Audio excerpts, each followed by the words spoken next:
Hi అండి, అందరికీ నమస్తే. 2026 ఫిబ్రవరి పండగలు తప్పకుండా తెలుసుకోండి.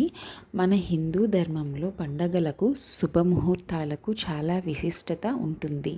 2026 ఫిబ్రవరి నెలలో ఏర్పడే కొన్ని ముఖ్యమైన పండగలు, వాటి విశేషాల గురించి ఈ వీడియోలో తెలుసుకోండి. అలాగే ఈ ఫిబ్రవరి నెలలో శుక్రమాధ్యమి కూడా ముగుస్తుంది. మౌఢ్యమి పూర్తయిన తర్వాత నుండి శుభకార్యాలకి ఏ రోజున మంచి ముహూర్తాలుగా ఉన్నాయో క్లుప్తంగా వివరిస్తాను. ఫిబ్రవరి నెలలో మహా అద్భుతమైన శివరాత్రి, బాణసప్తమి, శని త్రయోదశి, పుత్ర గణపతి వ్రతం, ఇంకా ఎన్నో పండగలు రాబోతున్నాయి. ఫిబ్రవరి 1వ తేదీ ఆదివారం నాడు మాఘ పౌర్ణమి వచ్చింది. పౌర్ణమి రోజున లక్ష్మీదేవిని పూజిస్తే చాలా మంచిది. ఇక ఫిబ్రవరి 5 గురువారం నాడు సంకటహర చతుర్థి వచ్చింది. ఈ రోజున గణపతిని విశేషంగా పూజించాలి. సప్త శనివారాల వ్రతానికి ఎంత మహిమ ఉంటుందో ఈ సంకటహర చతుర్థి వ్రతానికి కూడా అంతే శక్తి ఉంటుంది. కాబట్టి ఫిబ్రవరి 5వ తేదీన సంకటహర చతుర్థి నాడు గణపతిని పూజించి ముడుపు కడితే మీ మనసులో ఏది కోరుకున్నా అది ఖచ్చితంగా నెరవేరుతుంది. ప్రతి నెలకు ఒకసారి సంకటహర చతుర్థి వస్తుంది. కాబట్టి ఇంతటి అద్భుతమైన అవకాశాన్ని ఎవరు వదులుకోకండి. ఇక ఫిబ్రవరి 8వ తేదీన ఆదివారం నాడు భానుసప్తమి వచ్చింది. దీనిని రథసప్తమి అని కూడా పిలుస్తారు. రథసప్తమికి ఎంత విశిష్ట ఉంటుందో భానుసప్తమి కూడా అంతే విశిష్ట ఉంటుంది. కాబట్టి ఫిబ్రవరి 8వ తేదీన భానుసప్తమి నాడు ఇంటి ముందు రథం ముగ్గు వేసి సూర్యుడిని పూజించాలి. ఈరోజు సూర్యుడికి నమస్కారం చేసి అర్ఘ్యం సమర్పిస్తే జాతక దోషాలు, అనారోగ్య సమస్యలన్నీ తొలగిపోతాయి.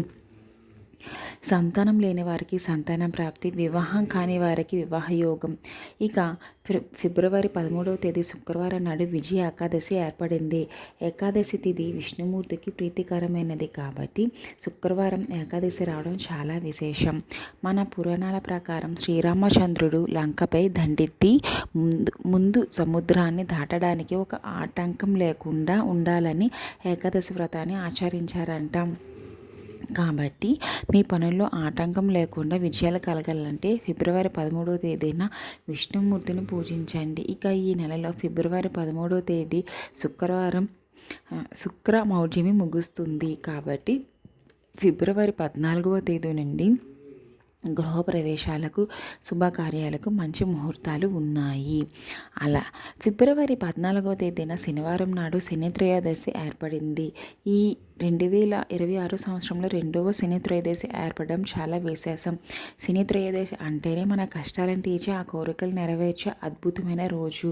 కాబట్టి ఫిబ్రవరి 14వ తేదీ శని త్రయోదశి రోజున నవగ్రహాలకు 9 ప్రదక్షిణ చేసి శని దేవునికి నువ్వుల నూనెతో అభిషేకం చేయండి. ఏలనాటి శని దోషాలన్నీ వెంటనే తొలగిపోతాయి. ఫిబ్రవరి 15వ తేదీన ఆదివారం నాడు అత్యంత శక్తివంతమైన మహాశివరాత్రి పండుగ రాబోతుంది.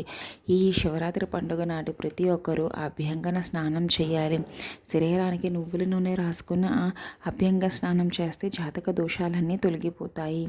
శివరాత్రి పర్వదినాన ఏది చేసినా చేయకపోయినా ప్రతి ఒక్కరూ ఓం నమ శివాయ జపాన్ని 108 సార్లు జపిస్తే కోరిన కోరికలన్నీ వెంటనే నెరవేరుతాయి.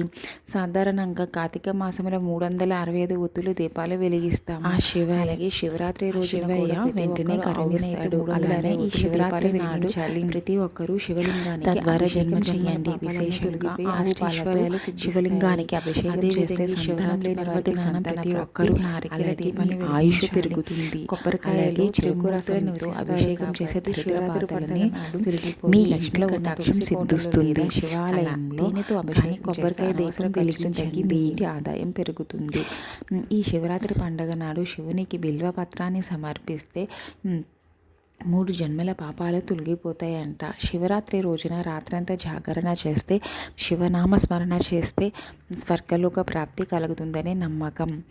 ఈ విధంగా శివరాత్రి నియమాలు పాటిస్తే ఈ సంవత్సరం అంతా సిరి సంపదలకు లోటు లేకుండా సుఖ సంతోషాలతో జీవిస్తారు.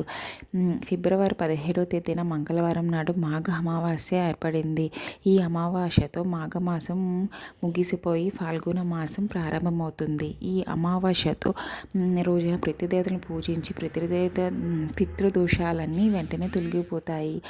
రావి చెట్టుకు 108 ప్రదక్షిణలు చేస్తే జాతకంలో ఉన్న ఏలనాటి శని దోషాలు తొలగిపోతాయి. ఫిబ్రవరి 21వ తేదీన పుత్ర గణపతి వ్రతం వచ్చింది.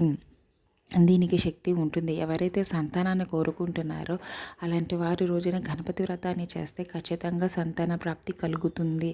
అలాగే పిల్లలు ఉన్నవారు ఈ వ్రతాన్ని ఆచరిస్తే మీ పిల్లల భవిష్యత్తు బాగుంటుంది.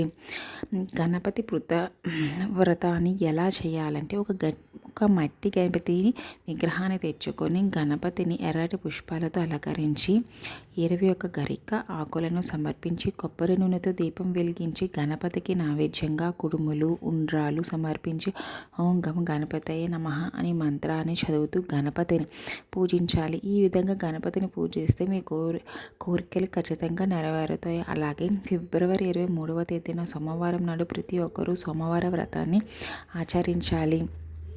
ఈ రోజున శివపార్వతులు పూజిస్తే భార్యాభర్తల మధ్య గొడవలు లేకుండా ప్రేమానురాగాలు పెరుగుతాయి. అలాగే వివాహం కాని అమ్మాయిలకు మంచి మనసున్న భర్త లభిస్తాడు. ఈ సోమవార వ్రతాన్ని ఎలా ఆచరించాలంటే ఉదయాన్నే శివపార్వతులను పూజించి ఆడవారి రోజంతా ఉపవాసం ఉండి సాయంత్రం మీ దగ్గరలో ఉన్న శివాలయంలో శివలింగానికి అభిషేకం చేయాలి. ఈ విధంగా శివుడిని పూజిస్తే శివయ్య వెంటనే కరుణిస్తాడు. ఫిబ్రవరి 24వ తేదీ మంగళవారం నాడు అత్యంత శక్తివంతమైన దుర్గాష్టమి వచ్చింది. దుర్గాష్టమి అంటే మహిషాసురుని సంహరించడానికి అమ్మవారు దుర్గాదేవిగా అవతరించిన పవిత్రమైన రోజు కాబట్టి ఈ దుర్గాష్టమి రోజున దుర్గాదేవిని పూజిస్తే చాలా మంచిది. విశేషంగా దుర్గాష్టమి రోజున మధ్యాహ్నం 3 గంటల నుండి 4:30 మధ్యలో అమ్మవారి ఆలయంలో రాహుకాల దీపం వెలిగిస్తే దుర్గమ్మ ఆశీర్వాదంతో మీ కష్టాలన్నీ వెంటనే తీరిపోతాయి. నిమ్మకాయతో వెలిగించే దీపాలను రాహుకాల దీపాలు అంటారు. ఇక ఫిబ్రవరి 25వ తేదీన అత్యంత శక్తివంతమైన అమలక ఏకాదశి వచ్చింది. అమలక అంటే ఉసిరి అని అర్థం. పురాణాల ప్రకారం బ్రహ్మదేవుని కన్నీటి బిందువు నుండి ఈ రోజున ఉసిరి చెట్టు ఉద్భవించిందని, ఈ ఉసిరి చెట్టులో లక్ష్మీనారాయణ నివసిస్తారని నమ్మకం. కాబట్టి ఈ అమ్మలక ఏకాదశి రోజున ఉసిరి చెట్టు కింద దీపం వెలిగించి ప్రదక్షిణలు చేస్తే 1000 గోదానాలు చేసినంత పుణ్య ఫలితం లభిస్తుందంట. డబ్బు సమస్య కూడా వెంటనే తీరిపోతుంది. ఈ విధంగా ఫిబ్రవరి నెలలో ఎన్ని పండుగలు వచ్చినా ఇక ఈ ఫిబ్రవరి నెలలో శుభకార్యాలు చేయడానికి ఏదో మంచివో తెలుసుకుందాం. అద్దీలు మారడానికి అలానే గృహప్రవేశాలు చేయడానికి ఫిబ్రవరి 19, 20, 21, 25 అలాగే ఫిబ్రవరి 26 ఈ 5 రోజులు గృహప్రవేశానికి మంచి ముహూర్తాలు ఉన్నాయి. ఇక పిల్లల నామకరణం చేయడానికి అక్షరాభ్యాసం చేయడానికి ఫిబ్రవరి 19, 21, 26 ఈ 3 తేదీలు చాలా శ్రేష్టమైనవి. అలాగే వాహనాలు కొనుగోలు చేయడానికి ఫిబ్రవరి 19 మరియు 25 ఈ 2 తేదీలు అనుకూలంగా ఉన్నాయి. కొత్త వ్యాపారాలు ప్రారంభించడానికి ఫిబ్రవరి 18, 19 మరియు 25 ఈ 3 తేదీలు అనుకూలంగా ఉన్నాయి. అలాగే వివాహానికి కూడా శుభముహూర్తాలు ఉన్నాయి. ఈ విధంగా ఫిబ్రవరి నెలలో ఆచరించాల్సిన నియమాల గురించి ప్రతి ఒక్కరు తెలుసుకున్నారు కదా. ఇక మీకు ఏమైనా సందేహాలు ఉంటే మీ ప్రశ్నను కామెంట్ చేయండి. వీటిని మీకు నచ్చినట్లయితే లైక్ చేయండి, షేర్ చేయండి, సబ్స్క్రైబ్ చేయండి. ఓం నమః శివాయ.